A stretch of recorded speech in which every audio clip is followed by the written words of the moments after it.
Hello folks, welcome to Saving Miller. Today I want to show you how to install a pre-hung interior door. We've been installing new doors in the house because the old ones didn't look that great, and some of them were broken, and we wanted this style instead of this style, so we decided to replace all of them. So I'll show you how I like to install these pre-hung interior doors.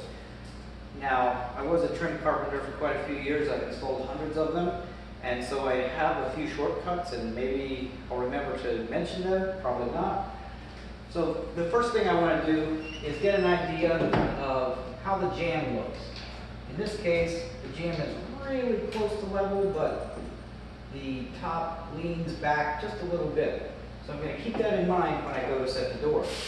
Now, the flooring is already done here, so I don't want a huge gap on the bottom of the door, so I have to cut the door off. I'm going to take 3/4 of an inch off, and that should get me to the correct height.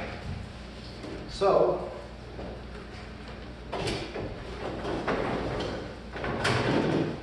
depending on the type of door, this might not work too well, but with this situation, it does.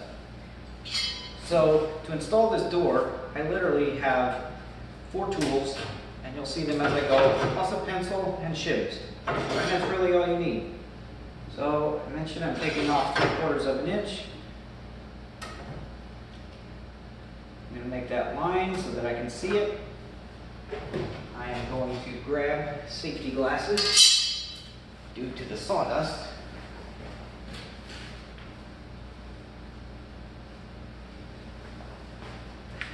I was cutting something else earlier this morning. Not crazy about safety and all of that. I try to be prudent, and I need my eyes to do this. So I might as well save myself a lot of grief and keep the sawdust out of my eyes. Now this is one of the tricks. I like to use a speed square like this against this so that I can just run the saw along that, and then I have a perfectly square cut. Works great. Just got to make sure you have your fingers in the right place, of course.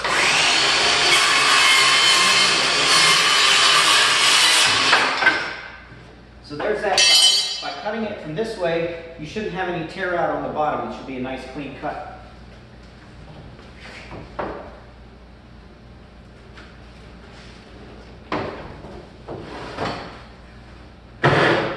Flip the door around. And repeat the process.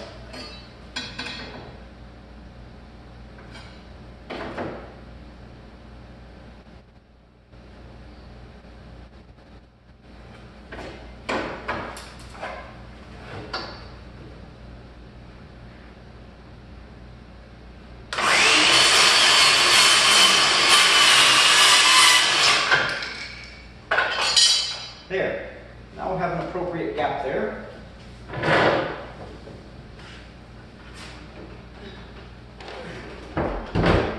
Depending on the flooring you have, you wouldn't want to do that actually. The hinge screws poke out a little bit here, so if you have a nice wood floor or something, they would poke through and scratch your floor if you laid it down. This is tile, so it doesn't matter. So I'm just using this. I counted this as a tool. I didn't count the level though. You need a level probably. Well, I've done a lot of doors without a level.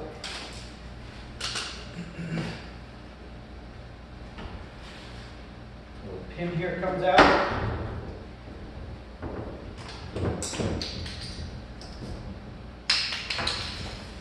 So here's the most important tool. You got to have this one. I have a nail gun. I use a 15 gauge nail, and you could use the small ones, but you really need a 15 gauge to properly support the door long term. Now, since I know what I have here, I can just start by nailing the top hinge and getting that in place.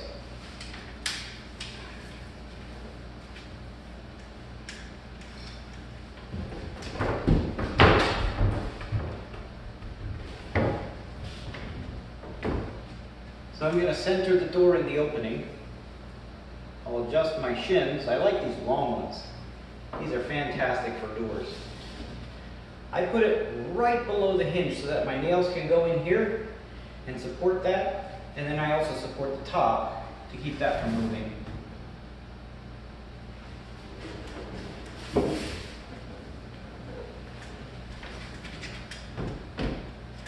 If you think you need a helper to hang a door, you're just doing it wrong. Pretty easy to do by yourself, really. Okay, now, since both sides are down on the floor, I have to adjust the top and the bottom to make sure that my gap up here is appropriate. And in this case, I can't actually move this out. I need to move it back a little bit to make so that my reveal here is correct. Also, since this is a cheap door, this is separated a little bit here so I can use my shims to correct that. I'm going to do that to put the top jam in the proper position before I start with the bottom.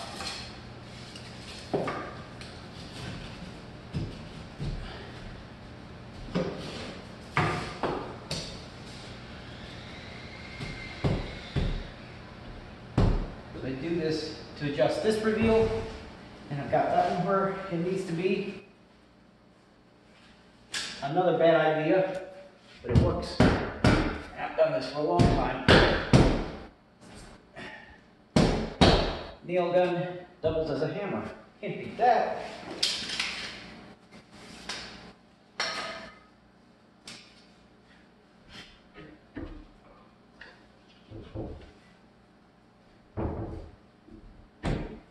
Now for the bottom, I position the shims just above the hinge as well, just like I did up here. And then I'll put another set of shims down below. So we have this set up here so that the jam across the wood is strong and stable, and it's going to stay put. So my reveal is good. Put a little pressure on this so it doesn't move. And then we'll line it up with the drywall.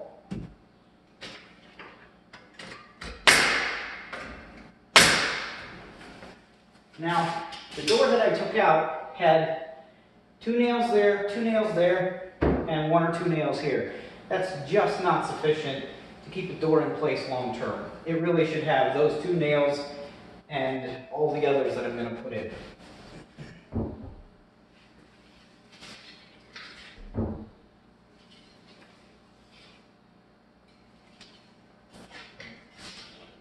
For the middle hinge, it probably doesn't really matter whether you put it above or below the hinge.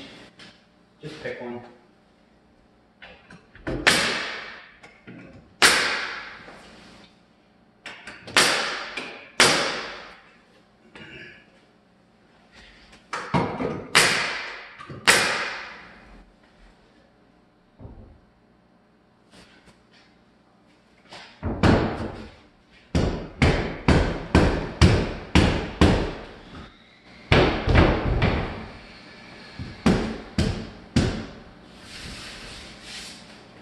Okay, that entire thing is secured. I've got 5 sets of nails, 5 sets of shims. So if you're doing a heavier door, this will work well.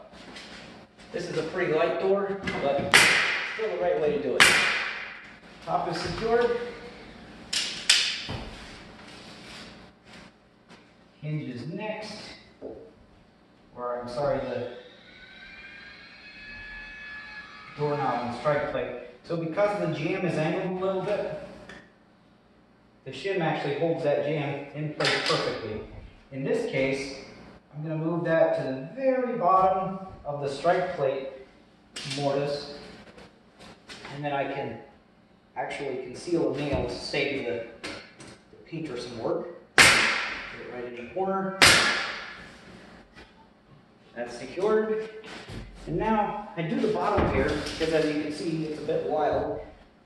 A lot of people, a lot of trim carpenters will just let the casing secure that, but that's really not a great idea.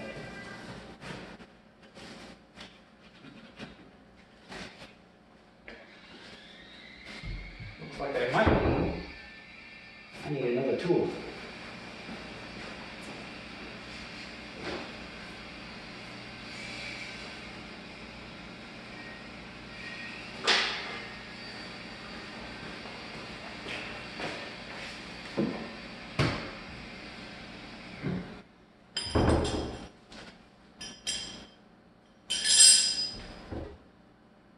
sometimes if your jamb is not straight, you would want to put another shim in here. In this case, it is straight.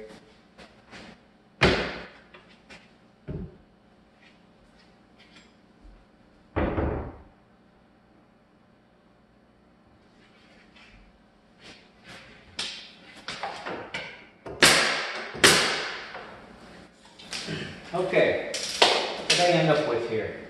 1, 2, 3, 4, 5, 6, 7 tools. Typically, you probably need 7. So there you have it. Installing a pre-hung interior door. Good luck. Saving Miller out.